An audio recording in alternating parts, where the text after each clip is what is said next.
ہمارے چینل کو سبسکرائب کریں، بیل آئیکن کو دبائیں، لائک کریں، کمنٹ کریں اور شیئر کریں اپنے دوستوں کے ساتھ۔ السلام علیکم دوستو، میں ہوں جنید تاج گھاٹی اور آپ دیکھ رہے ہیں پاک ٹی وی کراچی۔ دوستو، آج ہم نظر ڈالیں گے قائد اعظم کی گورنر جنرل بننے سے پہلے کی زندگی اور بعد کی زندگی۔ پہلے کی زندگی کے جیسے میں نے آپ کو پچھلی ویڈیو میں بتایا کہ انہوں نے شادی کے موقع پر 50,000 اس ٹائم کے صرف اور صرف اپنے گھر کے غسل خانوں پہ خرچ کر دی۔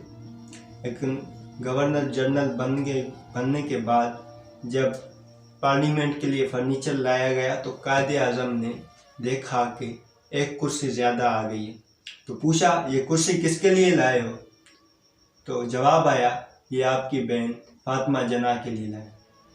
تو قائد اعظم نے کہا کہ فاطمہ اپنی کرسی کے پیسے خود ادا کرے گی، قوم کے پیسوں سے وہ یہ کرسی نہیں خریدے گی۔ یہ ان کا ایک منشور تھا۔ قائد اعظم محمد علی جناح جو 50,000 غسل خانے پہ خرچ کرنے والے ہوتے تھے، گورنر جنرل بننے کے بعد ان کو اگر کسی نے 15 روپے کے موزے گفٹ کر دیے تھے تو ان پر وہ غصے میں آ گئے تھے اور کہنے لگے تھے کہ کسی غریب ملک کے بادشاہ کو یہ زیب نہیں دیتا کہ وہ اتنے مہنگے جوتے پہنے۔ یہ تھی گورنر جنرل بننے کے بعد کی زندگی۔ قائد اعظم محمد علی جناح کسی سے بھی ملتے تو ان سے وقت لیتے یا ان کو کہتے کہ اگر آپ کے پاس ٹائم نہیں ہے تو آپ ہمیں بتائیں یا مجھے بتائیں کہ میں اس ٹائم آپ کے پاس آ جاؤں۔ یہ ہوتا تھا سادگی۔ ایک دن عید الاضحیٰ ادا کرنے کے لیے گئے تو مسجد میں بہت سارا رش تھا، تو چمپلوں کے نزدیک تھوڑی سی جگہ بچی ہوئی تھی، وہاں پہ انہوں نے نماز ادا کی۔ یہ تھا ان کے سادگی کا ایک منشور کہ ہاں بھائی، جو مسلمان بادشاہ ہوتا ہے وہ صادق بھی ہوتا ہے، امین بھی ہوتا ہے، اس میں سچائی بھی ہوتی ہے، اور وہ اپنے قوم کے ساتھ کسی بھی محاذ پہ کھڑا رہتا ہے، چاہے وہ جنگی کا محاذ ہو یا امن کا محاذ ہو یا ایک دوسرے کو ساتھ لے کے چلنے کا محاذ ہو۔ دوستو، قائد اعظم جب گورنر جنرل بننے کے بعد حلف اٹھا رہے تھے تو مسٹر لارڈ ماؤنٹ بیٹن نے ان سے کہا کہ مسٹر جناح، مجھے یقین ہے کہ آپ اکبر بادشاہ کی طرح اس ملک کو عدل اور انصاف سے چلائیں گے۔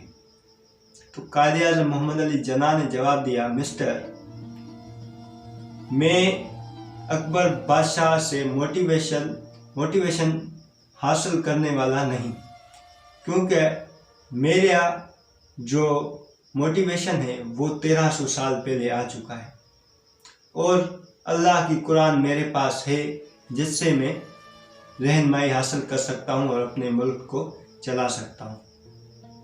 اس کے بعد ایک دن ایک مولانا صاحب تھے، میں ان کا نام نہیں لوں گا، تاریخ کے کچھ حقائق ہوتے ہیں تو ابھی پھر کچھ ہو جائے گا، تو اس لیے ایک دن ایک مولانا صاحب کو یہ دل میں شک ہوا کہ قائد اعظم پاکستان کو سیکولر بنانا چاہ رہا ہے، تو اس نے کیا کہا کہ ایک مسلح، قرآن کریم اور ایک تسبیح ان کو گفٹ کر کے بھیج دی۔ قائد اعظم محمد علی جناح نے جب گفٹ دیکھا تو انہوں نے اس مولانا کو ایک خط لکھا کہ بھائی، مجھے آپ کی تحفے بہت پسند آئے۔ پھر انہوں نے لکھا کہ آپ نے یہ قرآن کریم مجھے اس لیے بھیجا ہے تاکہ میں ان کے اصولوں پہ، بتائے ہوئے اللہ کے اصولوں پہ چلوں اور جو قرآن میں لکھا ہے اس پہ عمل کروں۔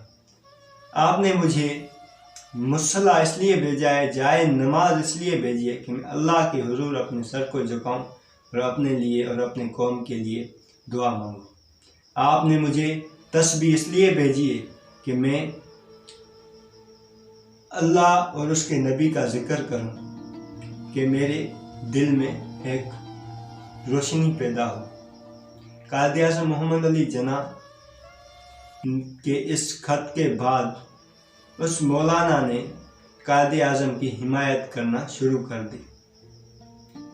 تو یہ تھا قائد اعظم کا منشور، قائد اعظم کی زندگی، پہلے کی زندگی اور بعد کی زندگی۔ اور اب جو لوگ قائد اعظم کو غلط کہتے ہیں تو غلط کہنے والوں کو میں تو کچھ نہیں کہہ سکتا، لیکن البتہ یہ وہ تاریخ ہے جو تاریخ دانوں نے اپنی کتابوں میں وصف کی ہوئی ہے۔ دوستو ابھی بہت ساری اور بھی باتیں ہیں، تو وہ میں آپ کو کچھ دنوں کے بعد بتاؤں گا، کیونکہ ابھی میرے پاس شاید ان کے لیے پورے حقائق نہیں۔ وہاں پہ کچھ ایسا بھی تاریخ میں ہوا تھا کہ جس کی وجہ سے اگر وہ بات انگریزوں کو پتہ چل جاتی تو شاید پاکستان نہ بن پاتا۔ یہ بھی میری حالی ریسرچ کا حصہ تھا، لیکن ابھی ان میں سے کچھ چیزیں مجھے یاد نہیں ہیں۔ تو ایک اور بات بتا دوں، ایک دن قائد اعظم نے میاں بشیر احمد سے کہا، میاں بشیر احمد آپ پریشان نہ ہوں، اللہ کی کتاب قرآن ہمارے پاس ہے، ہم ان میں سے کامیابی کا اور مشکلاتوں کے حل کا رستہ نکال لیں گے۔ دوسری بار انہوں نے قوم سے خطاب کرتے ہوئے کہا تھا کہ مسلمان کبھی گھبرایا نہیں کرتا۔ تو یہ تھی آج کی ہماری ٹاپک، اگلی ٹاپک میں ملیں گے، تب تک کے دیجیے اجازت۔ اپنا بہت سارا خیال رکھیے، اور آپ کا کوئی کوسچن ہو، کوئی سوال ہو، آپ مجھ سے پوچھ سکتے ہیں، میں آپ کو جواب دینے کا پابند ہوں۔ شکریہ، خدا حافظ۔